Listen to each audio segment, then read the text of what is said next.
Hey everybody, this is a chapter from Hal Draper's Karl Marx's Theory of Revolution, Volume 1, The State and Bureaucracy. The chapter is titled Bonapartism and the, quote, Progressive Despot, end quote.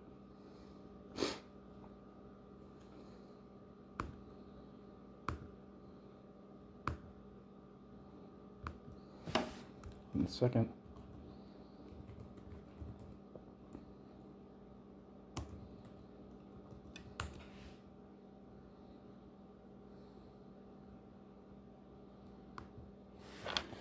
In the key passage given at the beginning of the previous chapter, where Engels lists the types of states characterized by, quote, a certain degree of independence, end quote, from the classes in equilibrium, we note that he includes the Bonapartism of the First Empire under Napoleon I, as well as that of Louis Bonaparte.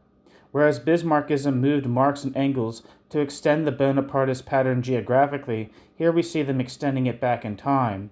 The word Bonapartist or Bonapartism, of course, was common under Napoleon, referring to his partisans, but in the passage under discussion, Engels obviously used it in the new sense of a type of autonomized state power.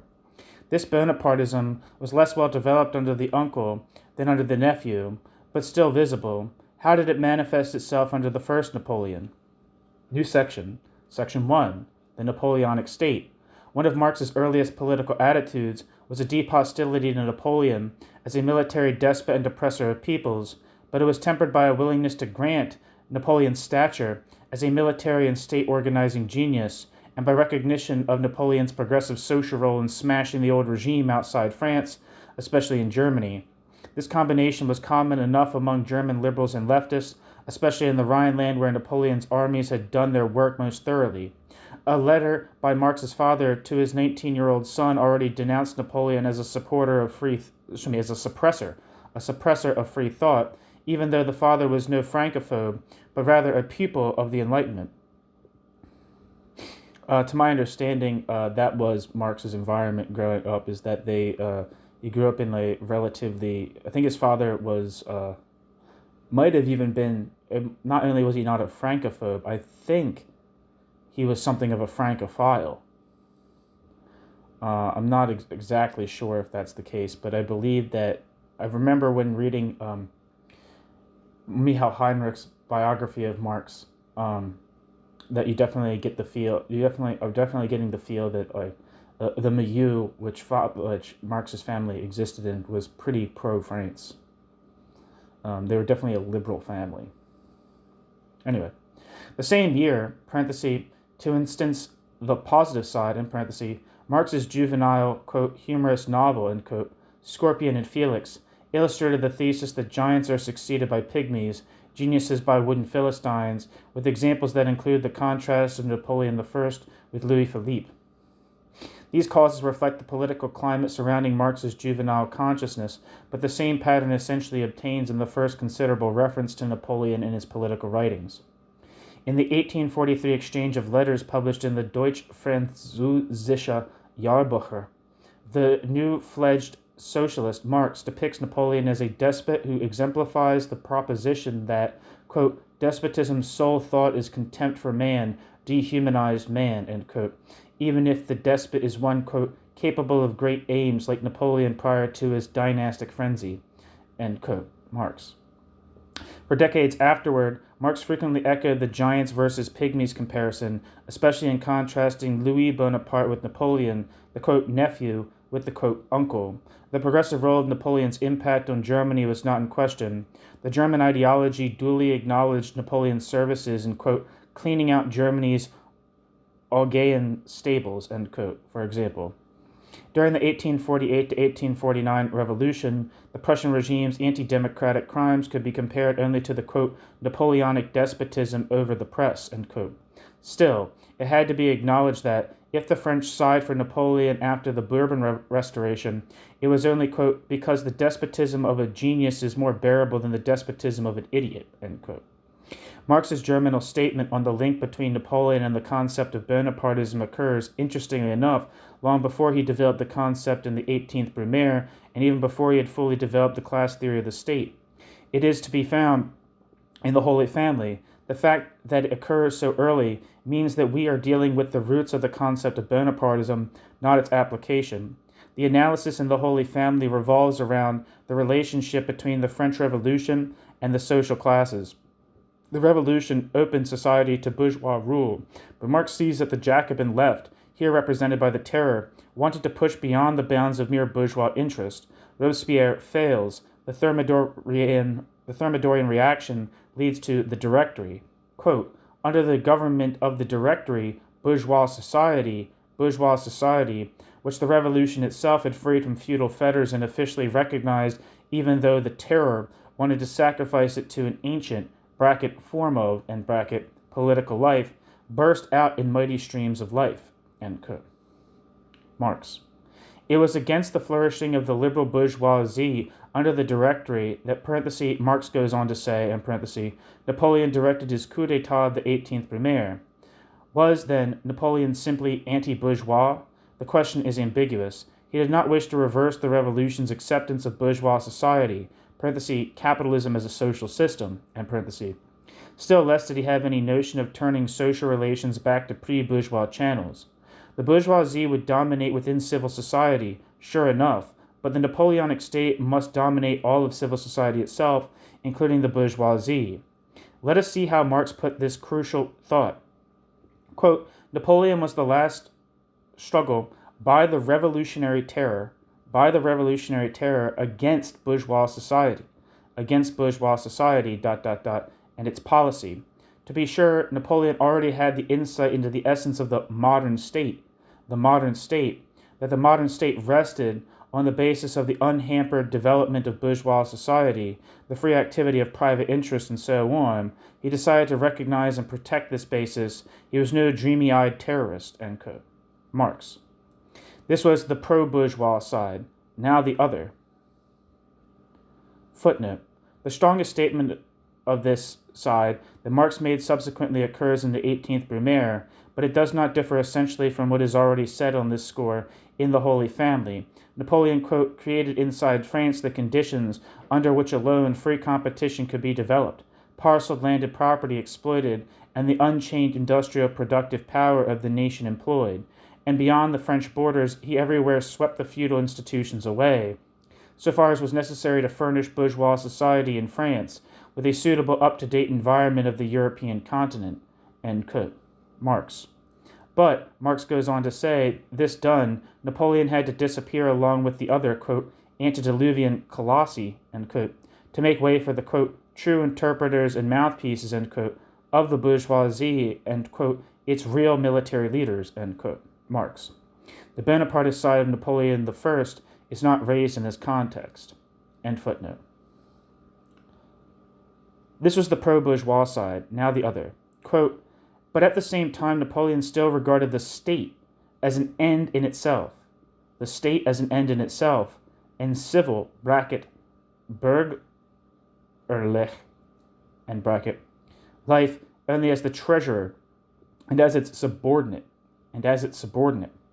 which must have no will of its own, of civil society's own, or civil life's own, Napoleon satisfied the egoism of French nationalism to the point of complete surfeit. But Napoleon also demanded the sacrifice of bourgeois business, self-enjoyment, wealth, etc., whenever the political goal of conquest required it. If Napoleon despotically suppressed the liberalism of bourgeois society, the political ideology of its day-to-day practice, Napoleon showed no more consideration for its essential material interests, commerce and industry, whenever commerce and industry came into conflict with Napoleon's political interests.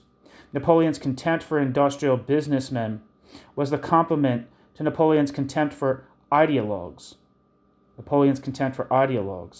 Internally as well, what Napoleon fought in bourgeois society was opposition to the state, embodied by himself as an absolute end in itself, end quote. Marx. To be sure, the Napoleonic concept of an autonomized state, which fostered bourgeois development so that the state's interests might thereby be aggrandized, had no future under the social circumstances. Marx had already written on a previous page of The Holy Family that bourgeois interests, quote, were so powerful that they victoriously overcame the pen of Marat, the guillotine of the terrorists, and the sword of Napoleon, as well as the crucifix and the blue blood of the Bourbons, end quote. Marx. However, it was Napoleon striving in this direction that constituted the specific Bonapartism of the First Empire, no matter how surely doomed at the time. A question mark remains. We can certainly not assume automatically that a given analysis in the Holy Family represents a continuity of thought with the mature Marx, in the absence of a repetition of the same analysis later. Unfortunately, Marx never took the occasion later to take up the theme of the Bonapartism of the first Napoleon directly. Footnote. The nearest approach is a remark in the 18th Brumaire made collectively about, quote, the absolute monarchy during the first revolution under Napoleon, end quote. In all three cases, quote, bureaucracy was only the means of preparing the class rule of the bourgeoisie, end quote, i.e. objectively, not by intention, whereas, quote, under the Restoration, under Louis Philippe, under the parliamentary republic, it, bracket, the state bureaucracy, end bracket, was the instrument of the ruling class, however much it strove for power of its own, end quote. We will return to this passage in chapter 20. End footnote. But Engels did, even if briefly, furthermore, in the case of both Marx and Engels, it is worth noting the constancy of their general view of Napoleon. Footnote. In Savoy, Nice, and the Rhine, Engels recalls the episode when the troops of General Anselm took Nice and, out of control, subjected the city to plunder and rape. Quote, this was the original core of the later army of Italy, with which General Bonaparte gained his first laurels, end quote. Engels continues, and then jumps to a comparison with the nephew, quote, Bonapartism, it seems, in its beginnings always has to base itself on the riffraff, bracket, lumpentum, and bracket. Without a society of December 10th, it would have gotten nowhere, end quote. But in terms of historical analysis, a vicious soldiery is hardly the equivalent of Bonapartist stormtroops. Engels wants to link Napoleon with the later Bonapartism, but does not really succeed here. End footnote. But much later, the figure of General Boulanger gave him another opportunity as he commented on the new would-be Bonaparte's electoral victory in 1889. This, he wrote, reflects, quote, a distinct revival of the Bonapartist element in the Parisian character. In 1798, bracket, actually 1799, Napoleon's coup d'etat, end bracket, 1848 and 1889, this revival arose equally from discontent with the bourgeois republic, but it took this special direction, appeal to a savior of society, entirely in consequence of a chauvinistic current, end quote. Engels. Bonapartism's anti-bourgeois side is stressed here, as also in a follow-up letter on the same subject, which links Napoleon I, Napoleon III, and Boulanger with the, quote, the, quote, recrudescence of Bonapartism, of an appeal to a savior who is to destroy the vile bourgeois who have quashed the revolution and the republic, end quote. This reflecting, quote, the negative side of the Parisian revolutionary character, chauvinistic Bonapartism, ... end quote. New section, the littleness of Napoleon the Great. Insofar as Marx and Engels' general attitude toward Napoleon shifted in later life, it was only in the direction of a more virulent antipathy, less qualified by recognition of positive achievements. While Marx's journalistic articles of the 1850s constantly scorned Louis Bonaparte in contrast with Napoleon as far as ability was concerned, parenthesis, a pattern set for all France when Victor Hugo labeled the epigone emperor, quote, Napoleon the Little, end quote, end parenthesis. Marx was equally ready to condemn, quote, the cruel despotism of Napoleon I, end quote. If Marx denounced Louis Bonaparte for filling the Paris salons with his police spies, Marx added, quote, quite as in the days of the first emperor, the bracket first and bracket emperor, end quote. Marx. What Marx attacked most often was any leaning toward a, quote, Napoleon cult, end quote, such as is found even in the alleged libertarian Proudhon. Marx lashed at, quote, the traditional Napoleon superstition, end quote, the, quote, Napoleon cult, end quote, or, quote, Napoleon legend, end quote. In his major works on France, Marx linked Thiers as sycophantic historian of Napoleon to Thiers as butcher of the Paris Commune. The peasant cult of Napoleon was a, quote, delusion or fantasy, just as both Thiers and his imperial subject were notorious liars. Quote, both father and daughter, bracket Jenny, and bracket, hated Napoleon I, end quote. Related Dr. Kugelman's daughter, to explain why Jenny answered the question, quote, characters of history I most dislike, end quote, with, quote, Bonaparte and his nephew, end quote.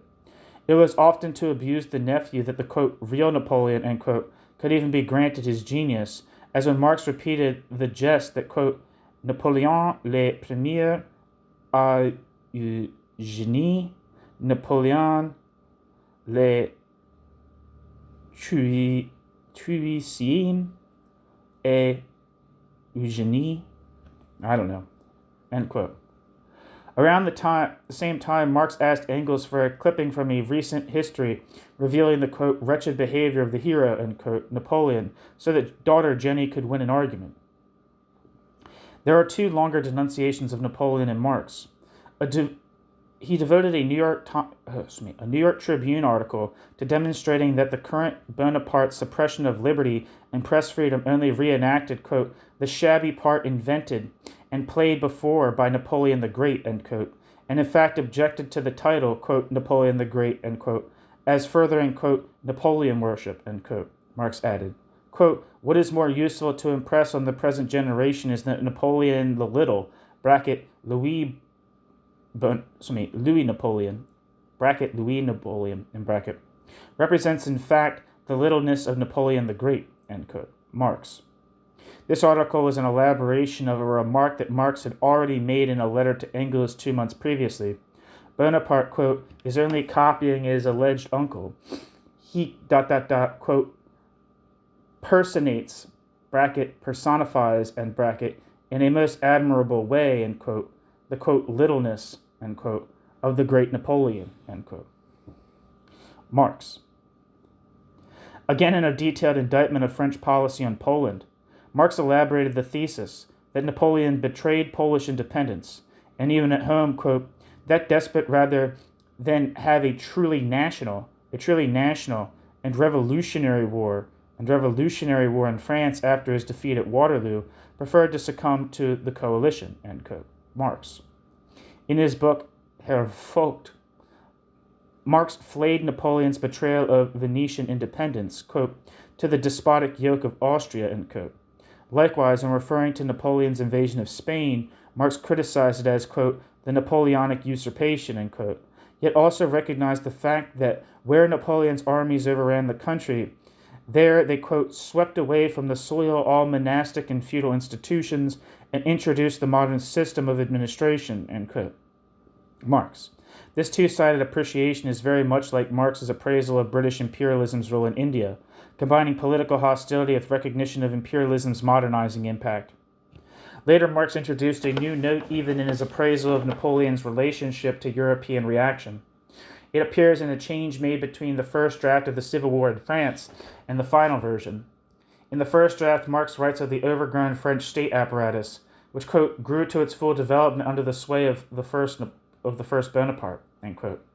That under Napoleon, quote, it served not only to subjugate the revolution and annihilate all popular liberties, it was an instrument of the French Revolution to strike abroad, to create for France on the continent, instead of feudal monarchies, more or less states after the image of France, end quote. Marx. Here, as before, is the counterposition of despotism at home and a progressive impact abroad, but in the corresponding passage of the final version, Napoleon's, quote, First Empire is described merely as, quote, itself the offspring of the coalition wars of old semi-feudal Europe against modern France, end quote. There is an appreciable shift here, from seeing the Napoleonic regime as, quote, an instrument of the French Revolution, end quote, even in one aspect, to seeing it as the, quote, offspring of European reaction itself in a definite sense. Engels' course was quite similar.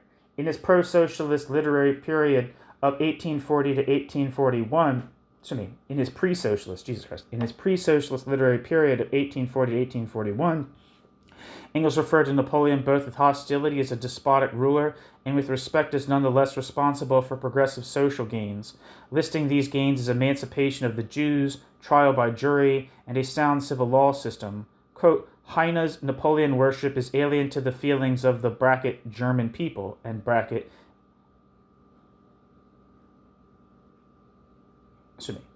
feelings of the German people, end quote, Engels insisted. On the other hand, when Napoleon's body was moved to the Invalides, I don't know if I'm saying that right, he published a poem combining relief at the passing of the Napoleonic era with respect for the man. It was good that, quote, Europe's scourge, France's god, end quote, had died, quote, like Alexander without issue, end quote. And now, quote, the emperor sleeps and hushed is the to doom. A stately pall hangs o'er the pious stone. The whole great chapel is his mausoleum. A dead god lies interred, and all alone, end quote. This is a poem that he wrote. This two-sided view continued after his conversion to socialism without essential change. Napoleon established, quote, undisguised despotism, end quote, contrasted with Babeuf's goal of, quote, real liberty, end quote. At the same time, his progressive impact on Germany as, quote, the destroyer of the old feudal society, end quote, was appreciated, even though, quote, the longer he reigned, the more he deserved his ultimate fate, end quote. In the later Engels, the references to Napoleon are more uniformly hostile. Footnote. The main kind of exception continues to be Napoleon's progressive role in modernizing the German states. For example, quote, the creator of the German bourgeoisie was Napoleon, end quote. Engels. In this respect, Napoleon was criticized for failing to go far enough. Quote, Napoleon is always revolutionary as opposed to the princes, end quote, noted Engels, but added, quote, Napoleon's mistake of 1806 was that he did not crush Prussia to the end, end quote. Engels. And footnote.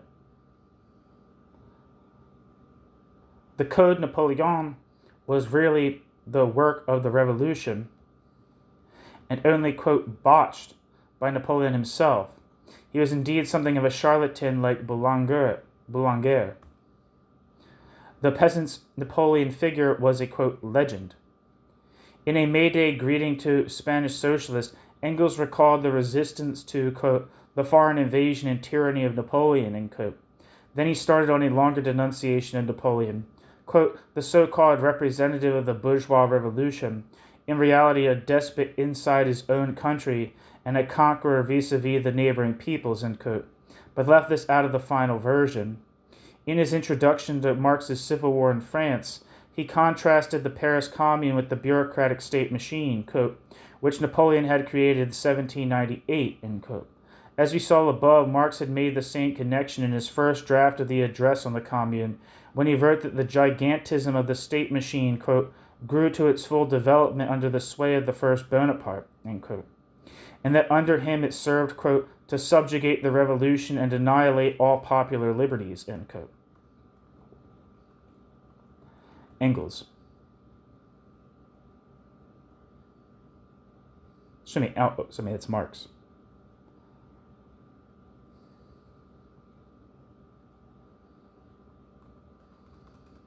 Typically, the later Engels did not begrudge a passing bow to the progressive side of Napoleon's impact when the context was Russian Tsarism's expansionism, though he stressed Napoleon's betrayal of European national movements. In an 1890 article on Russian foreign policy, Engels reviewed the Tsar's relation with Napoleon. Quote, the French Revolution had worn itself out and had brought forth its own dictator, a Napoleon, ... The rise of Napoleon now gave it, Russian diplomacy, the opportunity for new successes, end quote. Napoleon played along with Russia's game until they came to a parting of their imperialist ways over the Tsar's effort to dominate the German states.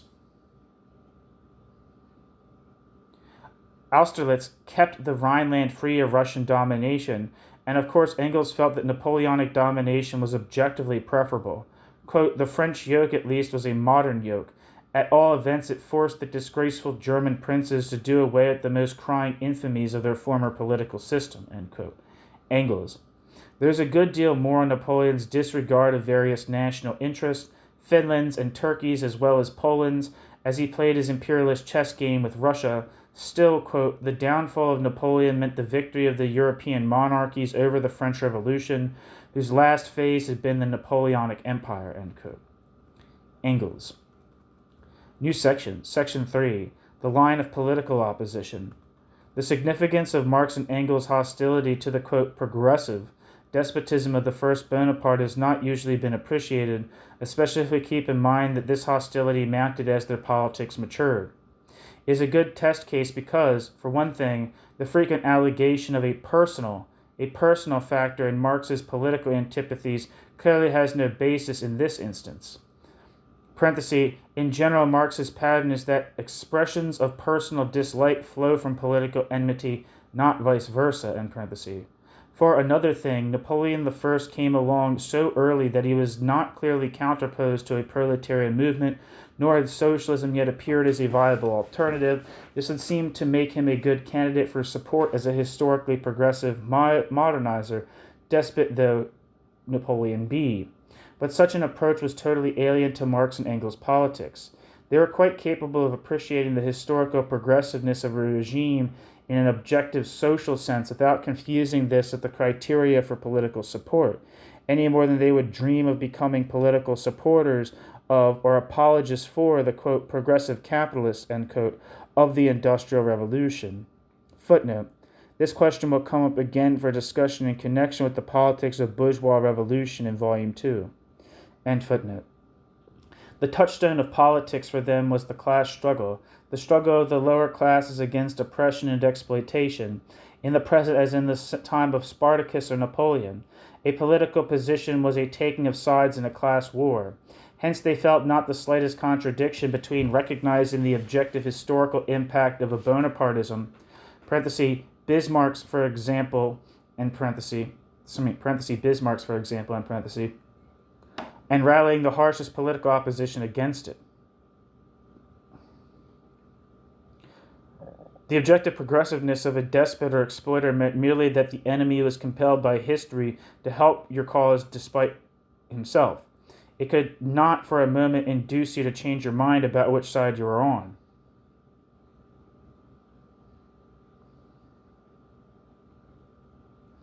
On the contrary, it was only the continued class struggle from below that could even squeeze the greatest historical advantage out of the, quote, progressive social forces which were propelling your enemy on his path.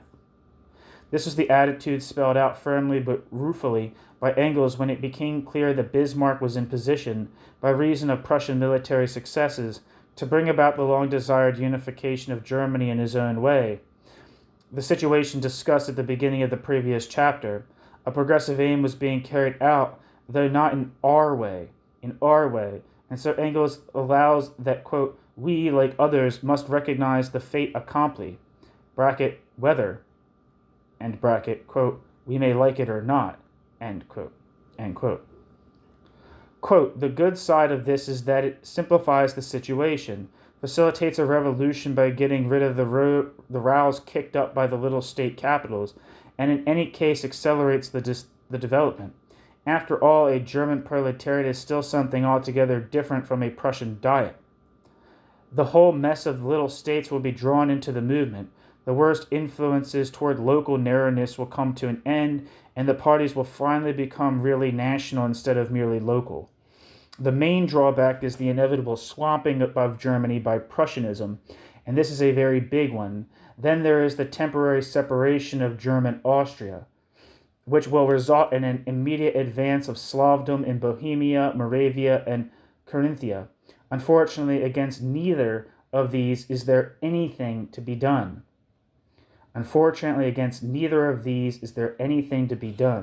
So in my opinion, we can do nothing but simply accept the fact without approving it and make use, as far as we can, of the greater facilities for the national organization,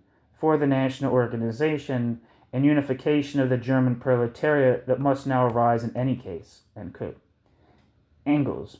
Marx replied, agreeing, quote, I'm entirely of your opinion that the filthy business must be taken as it is. Still, it is nice to be far away during this honeymoon period, end quote. While the German states cohabitated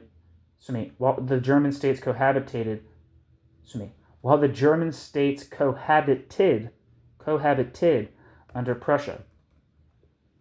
The turn in the situation established a new starting point, but it was a new start for the struggle against the, quote, progressive Bonapartist.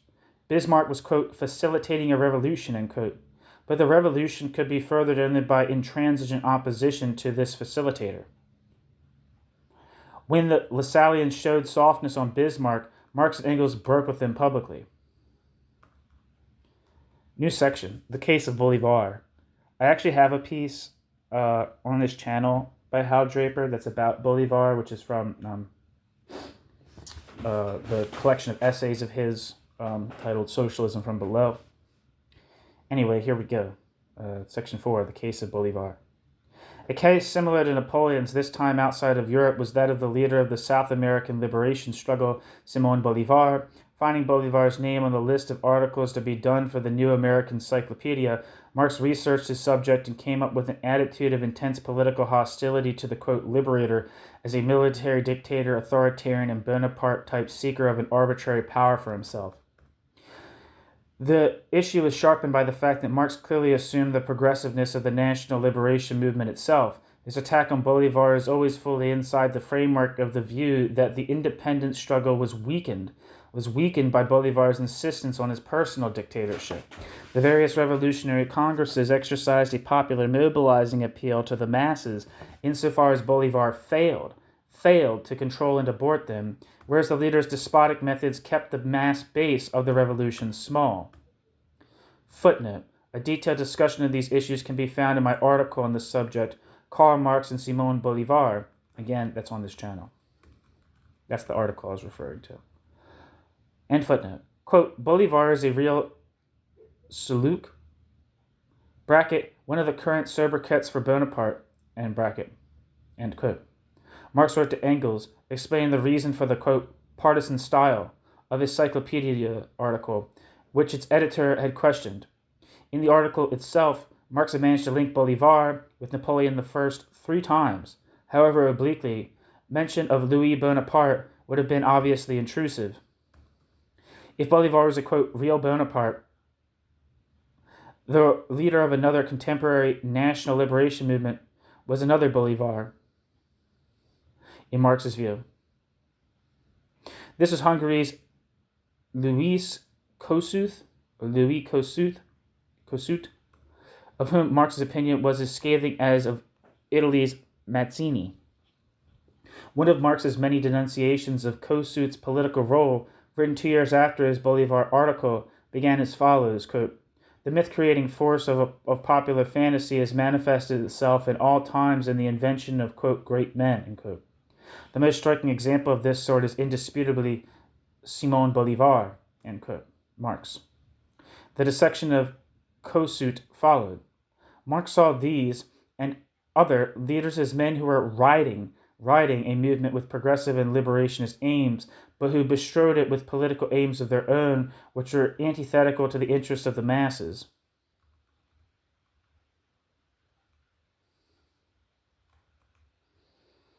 One second.